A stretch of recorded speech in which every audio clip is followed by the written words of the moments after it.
Kashi news channel, सच है तो बोलेगा। मामला वाराणसी जनपद का है, जहां शहर में एक बार फिर एक व्यक्ति की गंगा में डूबने से मौत हो गई। दरअसल आदमपुर थाना अंतर्गत क्षेत्र के मछोदरी चौकी स्थित त्रिलोचन घाट पर स्नान करने आए 45 वर्षीय व्यक्ति की गंगा में डूबने से मौत हो गई। बता दें कि मृतक बबलू भारद्वाज गंगा में स्नान करने आए थे, जिसके बाद उनकी डूबने से मौत हो गई। वहीं मृतक के छोटे भाई ने बताया कि बबलू भारद्वाज प्रतिदिन गंगा में स्नान करने आते थे और आज भी वह तकरीबन 10 बजे घर से स्नान करने के लिए निकले थे, जहां काफी समय बाद क्षेत्रीय लोगों से यह जानकारी प्राप्त हुई कि त्रिलोचन घाट पर किसी व्यक्ति की स्नान करते समय डूबने से मौत हो गई है। वहीं सूचना पाकर मौके पर पहुंचे आदमपुर पुलिस और एनडीआरएफ की टीम व जल पुलिस शव को निकालने में जुटी हुई है। बच्चन जी, क्या हुआ है, किस लिए आप लोग? ऐसा मेरे भाई साहब आए थे गंगा जी नहाने और त्रिलोचन घाट पर नहाने आए थे। क्या नाम है आपके भाई का? जी, मेरे भाई का नाम है बबलू भारद्वाज। अच्छा जी। तो गंगा जी नहाने आए थे और वो अचानक कूदे और कहीं चोट लग गया, उसको वजह से वो पानी में रह गए और निकल नहीं पाए बाहर। ये जानकारी आपको कैसे प्राप्त हुई है? हमको जानकारी कोई महल का आदमी नहा रहा था और महल में जाके जानकारी हमको दिया है कि आपके घर पे कोई डूब गया है, जाके पता करिए। तो हम लोग आए हैं घर पर से घाट पर, तो देखें कि भाई साहब का कपड़ा वपड़ा था, लेकिन भाई साहब नहीं है। अब उनको खोज रहे हैं, भाई साहब को अभी पता नहीं लगा है, हो सकता है पानी में अभी तक होए। तो यहाँ ये सुबह कब निकले हैं घर से? सुबह तो घर से रात ही के निकले थे, काम उम कर उड़ के। सुबह अपन इधर ही थे, घर पर नहीं गए थे। सुबह कम से कम 9-10 बजे के बीच में घर पर थे, उसके बाद 10 बजे के बाद ही गंगा जी आए हैं। यहाँ पे जो एनडीआरएफ की टीम है कितनी देर में आई और कब से लगी है? उनके डूबने के करीब घंटा लग गया था उनको आने में। पुलिस अधीक्षक मिर्जापुर संतोष कुमार मिश्रा द्वारा जनपद में शांति एवं कानून व्यवस्था को सुदृढ़ बनाए रखने तथा अपराध की रोकथाम एवं अपराधियों की धरपकड़, अवैध शराब एवं मादक पदार्थों की तस्करी व बिक्री पर अंकुश लगाते हुए 4 अंतर्राज्यीय गांजा तस्करों को पुलिस ने गिरफ्तार कर लिया है। वहीं पुलिस ने गिरफ्तार अभियुक्तों के पास से लगभग 1 करोड़ के अवैध गांजा और तस्करी तथा रेकी में प्रयुक्त ट्रक व कार को भी बरामद किया है। दरअसल थाना ड्रमडगंज पुलिस को सूचना प्राप्त हुई कि ट्रक में भारी मात्रा में अवैध मादक पदार्थ मिर्जापुर से प्रयागराज ले जाया जा रहा है। वहीं उक्त सूचना के आधार पर थाना ड्रमडगंज स्वाट सर्विलांस व एसओजी की संयुक्त पुलिस टीम द्वारा सघन वाहन चेकिंग कर कार व ट्रक में सवार कुल 4 व्यक्तियों को वाहन सहित गिरफ्तार कर लिया गया। वहीं अभियुक्तों ने बताया कि ट्रक में केबिन के पीछे बने एक विशेष प्रकार के बॉक्स में अवैध गांजा रखा हुआ है। वहीं पुलिस टीम द्वारा ट्रक की तलाशी ली गई तो बॉक्स में रखा हुआ कुल 2 कुंतल 85 ग्राम अवैध गांजा बरामद किया गया। जनपद मिर्जापुर में अपराधियों के खिलाफ जो अभियान चल रहा है, खासकर जो नशे में डील करते हैं, उसमें पुलिस को बड़ी सफलता हाथ लगी है। एसओजी टीम, थाना ड्रमडगंज टीम के द्वारा संयुक्त कार्रवाई में करीब 1 करोड़ रुपए अनुमानित कीमत का गांजा, ट्रक एवं गाड़ी वो सीज की गई है। पूछताछ में ये जो 4 बदमाश पकड़े गए हैं, आशीष पांडे, कोमल, जगन्नाथ, संदीप कुमार, इन्होंने बताया कि ये उड़ीसा से गांजा लेके आते हैं। इसके लिए जिस ट्रक का ये प्रयोग कर रहे थे, उस ट्रक में एक स्पेशल केबिन बनाते हैं पीछे गांजा छुपाने के लिए, जिससे कि कहीं पे भी चेकिंग होती है तो बाहर से कुछ सामान रख देते हैं, घरेलू सामान इत्यादि, और अंदर अंदर बॉक्सेस बना के उसमें गांजा फिट करके रखते हैं। टोटल ऐसे करीब 3 क्विंटल गांजा जो है वो पकड़ा गया है और साथ ही साथ एक कार भी पकड़ी गई है जो कि रेकी के लिए इस्तेमाल करते थे। तो कुल कीमत, अनुमानित कीमत 1 करोड़ की है ये पूरा गांजा, ट्रक और इस गाड़ी का। गाड़ी के माध्यम से एक इनका आदमी आगे चलता था, जिससे कि ये चेक करते थे कोई पुलिस या कोई चेकिंग तो नहीं है, और जब नहीं होती थी चेकिंग तो इस गाड़ी को आगे पास कराते थे। जनपद मिर्जापुर में ये थाना ड्रमडगंज जो बॉर्डर है मध्य प्रदेश का, वहां पे इनको टैकल किया गया। इसकी सूचना हमें प्राप्त हुई थी, इनकी सघन चेकिंग किया गया। चेकिंग के दौरान फिर ये गांजा पूरा हमें मिला है और इनकी गिरफ्तारी की गई है। ये पूरे गैंग पे इनको जेल भेजने के साथ साथ इन पे गैंगस्टर की कार्रवाई तो की जाएगी, साथ ही साथ इन्होंने जो अपराध से संपत्ति अर्जित की है वो भी कुर्क किया जाएगा। और जनपद मिर्जापुर में नशे के खिलाफ इसी तरीके से अभियान आगे भी चलता रहेगा। सराहनीय कार्य करने वाली हमारी टीम को 15,000 रुपए इनाम से पुरस्कृत भी किया। ये जनपद प्रयागराज, जिसमें एक आशीष व्यक्ति है, जनपद प्रयागराज का रहने वाला है, जो मेन जो खरीदार था, और बाकी जो 3 जो साथीगण थे वो ट्रक में थे, जो अलग अलग जगहों पे पहले भी इस तरह कार्य को कर चुके होंगे अन्य जनपदों में, लेकिन जनपद मिर्जापुर में इन्होंने करने का प्रयास किया तो इनकी धरपकड़ हुई है। और इस गैंग के और भी जो सदस्य होंगे, जो आगे खरीदार होंगे, उन पे भी हमारी टीमें काम कर रही है और आने वाले फ्यूचर में और भी लोगों को इनके पकड़ के जेल भेजा जाएगा और साथ ही साथ गैंगस्टर में उनको ही बंद किया जाएगा। वाराणसी में नगर निकाय चुनाव के बाद पार्षदों के साथ मेयर की दूसरी सदन टाउन हॉल में की गई। बता दें कि इस बैठक में शहर के विकास के लिए महत्वपूर्ण फैसले लिए गए। इसके साथ ही सदन के साथ सहमति से पुराने वार्डों के लिए 5 करोड़ तो वहीं नए वार्डों के लिए 10 करोड़ का प्रस्ताव शासन को भेजा गया। बता दें कि नगर निगम के पास अपना कोई मिनी सदन न होने के कारण सदन की बैठक अस्थायी सदन टाउन हॉल में संपन्न की जा रही थी। वहीं इसी सदन में नए मिनी सदन की मांग को लेकर पार्षदों ने लगातार प्रार्थना पत्र के माध्यम से आवाज उठाई थी, जिसमें मेयर की सहमति से उनकी मांगों को शासन के पास भेजा गया। वहीं हाल ही में हुए बैठक में मेयर ने नए मिनी सदन के बजट पास होने की बात करते हुए सदन को जारी रखने की अपील की, जिसके बाद से दूसरी बार पार्षदों के साथ टाउन हॉल में बैठक आयोजित की गई, जहां 2 वार्डों के विकास के लिए शासन को प्रस्ताव भेजा गया। आज कई महत्वपूर्ण फैसले लिए गए जिसमें बजट अलॉटमेंट आपने किया है, क्या रहा और क्या अन्य मुख्य बिंदु? आज एक विशेष बैठक सदन द्वारा बुलाया गया था।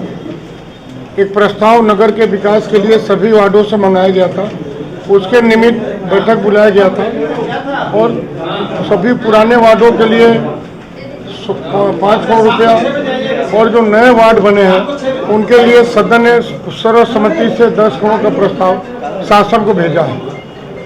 ये अगर फंड हमें मिल जा रहे हैं तो हमें लगता है कि आने वाले समय में सभी वार्डों का बहुत ही अच्छा विकास होगा। तो सवाल के पहले ही आपने एक अच्छा पहल करते हुए जवाब के तौर पे फंड की बात कह दी, लेकिन अभी बारिश का मौसम आ रहा है और बताया जा रहा है कि 30% तक सीवर की सफाई नहीं हुई है। सावन का पर्व है, आगे और भी त्यौहार हैं, तो पेयजल की समस्या बताई गई है। तो आखिर कैसे, और ज़्यादातर वे वार्ड ग्रसित हैं, अनाथ की तरह हैं, जो वार्ड अभी इस बार नए जुड़े हैं, अटैच हुए हैं नगर निगम की सीमा में, तो उससे कैसे उभरेंगे? नए जो गांव, चूँकि 84 गांव अभी नगर निगम सीमा में आए हैं, वहाँ पे पहले गांव में सीवर की समस्या नहीं थी, रोड की समस्या नहीं थी, लाइट की समस्या नहीं वहाँ पे नहीं थी। उसी परिप्रेक्ष्य में माननीय प्रधानमंत्री जी ने पहल करते हुए शिवपुर और रोहनिया विधानसभा के वार्डों को नगर निगम सीमा में सम्मिलित किया और आने वाले समय में वो 84 गांव में शहर और देहात की जो दूरी है विकास का, वो खत्म हो जाएगा। सबसे बड़ी समस्या क्या निकल के आई? सबसे बड़ी समस्या जो माननीय पार्षद गणों का कहना था कि सीवर और पानी पेयजल की समस्या सभी लोगों का विषय था। अधिकारियों की मनमानी, कर्मचारियों की मनमानी भी एक बहुत बड़ी समस्या है। न केवल वे क्षेत्रीय पार्षद जनप्रतिनिधि बल्कि मीडिया तक के लोगों को समय देना बड़ा मुश्किल हो जाता है, तो उसके लिए क्या कुछ समाधान निकालेंगे? हम लोग सभी अधिकारियों को जिम्मेदारी और जवाबदेही आने 2-1 हफ्ता के अंदर आप देखेंगे, जिम्मेदारी और जवाबदेही। जो भी पार्षद हैं वो निर्वाचित हो गए हैं, जनता के द्वारा चुन के आए हैं और जनता उनसे प्रश्न करती है। पार्षद का फोन न उठाना ये घोर अनियमितता है, घोर अनुशासनहीनता है और मैं पहले भी कह चुका हूँ और कल भी मैं बैठक लूँगा। अगर आज के बाद अगर कोई किसी भी पार्षद की समस्या अगर फोन न उठा हुआ, उसके वार्ड की कोई समस्या आई, तो जो भी अधिकारी कर्मचारी होगा उसके जो भी हम लोग को अधिकार होंगे हम कार्रवाई करेंगे।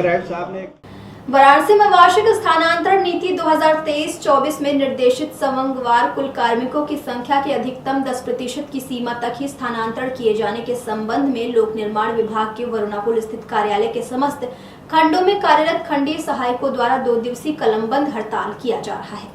वहीं इस धरना प्रदर्शन के दौरान कर्मचारियों ने सरकार के खिलाफ जमकर नारेबाजी की, साथ ही उन्होंने कर्मचारी एकता जिंदाबाद के नारे भी लगाए। वहीं इस दौरान पद्मनाथ त्रिवेदी ने बताया कि यह 2 दिवसीय कलमबंद हड़ताल पूरे देश के 18 मंडलों में सभी जनपदों में चलाया जा रहा है। साथ ही उन्होंने कहा कि वार्षिक स्थानांतरण नीति 2023-24 में निर्देशित संघवार कुल कार्मिकों की संख्या के अधिकतम 10% की सीमा तक ही स्थानांतरण किए जाने के संबंध में यह धरना प्रदर्शन किया जा रहा है। आज का ये जो कलमबंद हड़ताल है, 2 दिवसीय कार्यक्रम है हमारा आज और कल में। आज का ये जो कलमबंद हड़ताल का कार्यक्रम पूरे प्रदेश के 18 मंडलों में सभी जनपदों में है। ये जो स्थानांतरण नीति 2023-24 की आई है, इसमें समूह ग और घ के लिए 10% स्थानांतरण करने की बात कही गई थी। लेकिन हमारे लखनऊ में मुख्यालय स्तर से, जो मुख्यालय 2 हैं हमारे, जो इस्टेब्लिशमेंट देखते हैं पूरे प्रदेश का, उनके द्वारा कुछ दिशा निर्देश जारी कर दिए गए। उन दिशा निर्देशों के तारतम्य में मुझे बताना है आपको कि वो दिशा निर्देश बिना सिग्नेचर के जारी हुए हैं और उन दिशा निर्देशों से मुख्य अभियंताओं के यहाँ, क्षेत्रीय मुख्य अभियंताओं के यहाँ असमंजस की स्थिति पैदा हो गई है कि इसको किस तरह से लिया जाए, किस तरह से ना लिया जाए। और आज 27 तारीख हो गई है, लेकिन अभी तक कोई भी कहीं भी किसी भी जोन पे लिस्ट नहीं निकल पाई है। कोई लखनऊ भेज रहा है, कोई यहीं पे रखा हुआ है। उसमें हमारे 10% के अंदर ही हमारे निजी हित के स्थानांतरण हो रहे हैं। बहुत सारे ऐसे लोग हैं मंडलों में जिनको अपने निजी कारणों से अन्य मंडलों को जाना है।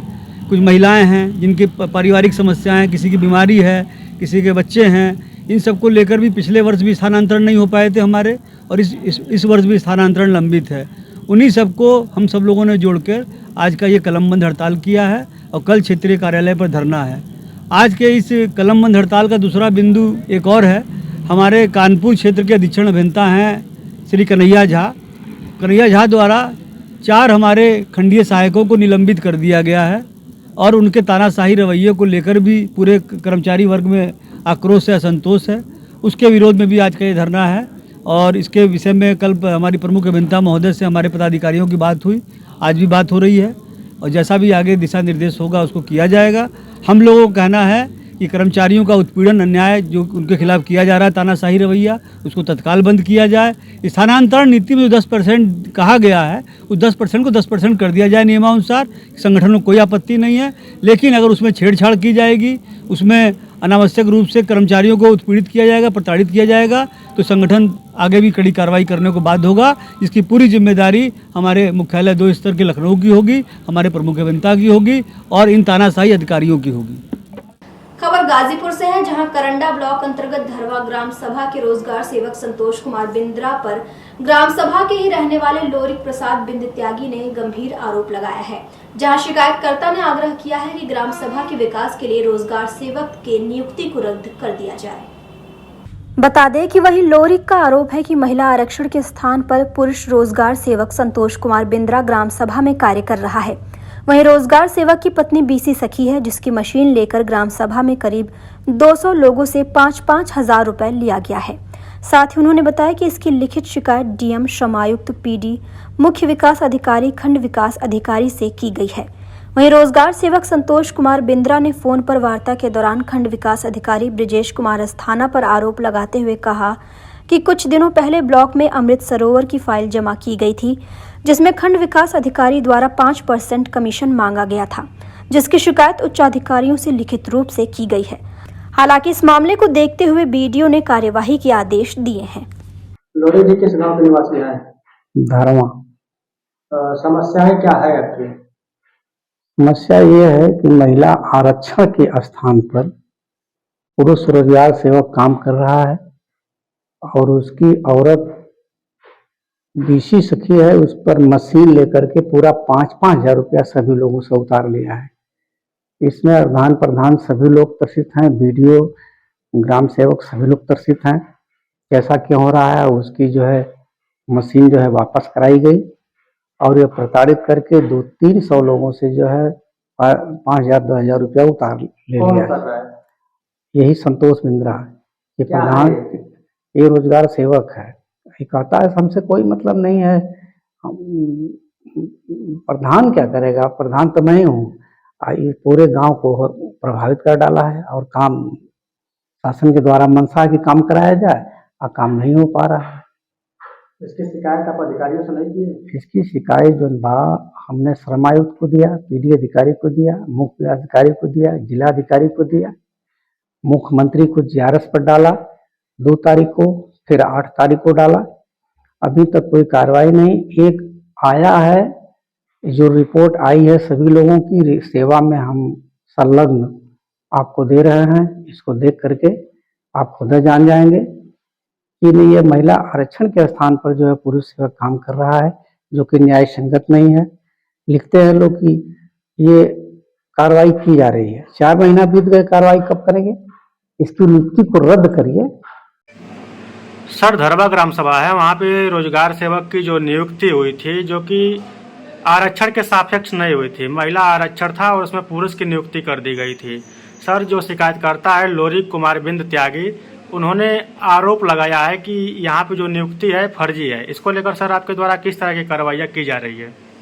हम लोरी प्रसाद बिंद का आवेदन डीसी मनरेगा के थ्रू यहाँ भी आया था और उस पर कार्रवाई चल रही है।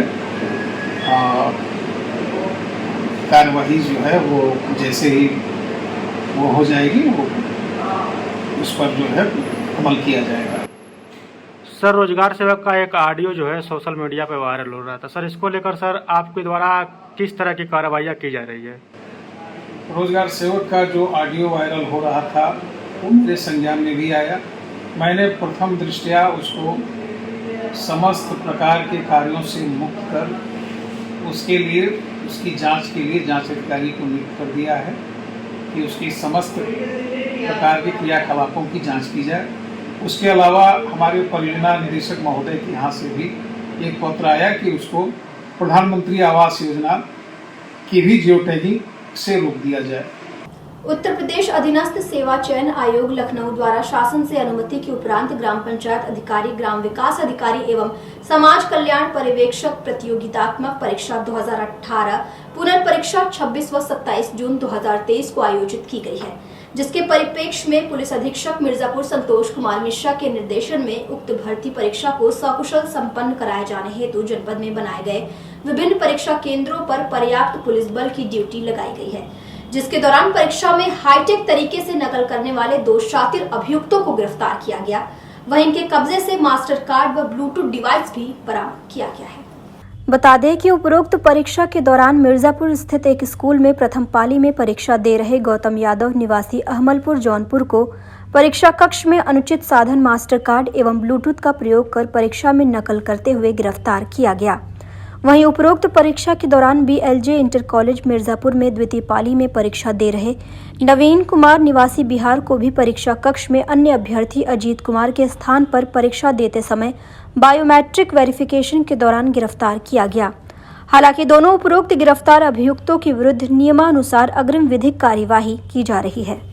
जनपद मिर्जापुर में जैसे कि आप अवगत है, ग्राम पंचायत अधिकारी, ग्राम विकास अधिकारी इत्यादि की जो परीक्षाएं चल रही है 26-27 में, उसी में कल 2 बदमाशों को पकड़ा गया। टोटल 5 मुकदमे जनपद मिर्जापुर में लिखे गए, जिसमें 2 में अरेस्टिंग हुई है और इसमें ये नकल में ये जो बदमाश थे दोनों व्यक्ति ये लोग इन्वॉल्व थे। इसमें से एक व्यक्ति जो है नवीन कुमार, ये तो एक दूसरे व्यक्ति की जगह पे परीक्षा दे रहा था, जिसकी की बायोमेट्रिक फेल हो जाने पे, जो बायोमेट्रिक हुआ था वो मैच ना हो जाने की न होने पे इसको गिरफ्तार करके जेल भेजा जा रहा है। एक दूसरा जो शातिर बदमाश है गौतम यादव, जो कि जनपद जौनपुर का रहने वाला है, वो जब एग्जाम देने आया था तो ये ब्लूटूथ डिवाइस का इस्तेमाल कर रहा था। उसका मॉडस ऑपरेंडी इस तरीके से था कि एक चप्पल इसने नया खरीदा, चप्पल में इसने कट लगाया और उसमें ब्लूटूथ डिवाइस के रूप में जो मास्टर कार्ड, क्रेडिट कार्ड के रूप में होता है उसको डाला, विद सिम आता है। एक नया सिम अपनी पत्नी के नाम से खरीदा, उस सिम का इस्तेमाल करके उस डिवाइस को अपने चप्पल को उतना ही कट करके अंदर डाला था। फिर जो रेगुलर जो नॉर्मल जब चेकिंग हुई तो नॉर्मल चेकिंग में कहीं पे भी वो चीज पकड़ी नहीं गई, लेकिन ब्लूटूथ क्योंकि चप्पल में उसने छुपा रखा था। फिर उसके बाद ये ऑन करने के लिए बाथरूम में, वॉशरूम में जाता है, जो स्कूल था उसमें, वहां पे ऑन करता है और साथ ही साथ सुनने के लिए एक ईयरबड अपने कान में वो अंदर घुसा के रखा था काफी डीप तक, जिससे कि वो दिखाई न दे। और पूछताछ में इसने ये बताया कि ये जो डिवाइस था इसके माध्यम से कॉल करता था इसके अन्य साथी को, जो कि इसका भांजा बता रहा है, और उसको एक क्वेश्चन पढ़ के, प्लानिंग ये थी कि क्वेश्चन पढ़ के सुनाएगा और फिर वो क्वेश्चन का जवाब देगा। लेकिन जब इसने बात करना शुरू किया तो वहां पे जो हमारे लोग थे, जो कक्ष निरीक्षक इत्यादि थे, उसको इस पे शक हुआ और फिर इसकी धरपकड़ की गई और अब मुकदमा लेकर इसको जेल भेजा जा रहा है। अपनी पत्नी को भी फिराक में था यही नकल करवाने के लिए, जिसकी परीक्षा आज थी। पूछताछ में उसको भी शामिल किया जाएगा और जिस व्यक्ति से ये आंसर प्राप्त करने वाला था विवेचना के दौरान उसको भी शामिल करके जेल भेजा जाएगा। अभी तक पूछताछ में इसने बताया है कि ये और इसकी पत्नी, जो दोनों परीक्षार्थी थे, वो लोग इन्वॉल्व हैं और साथ ही साथ एक अन्य व्यक्ति जो कि इसको आंसर बताने वाला था।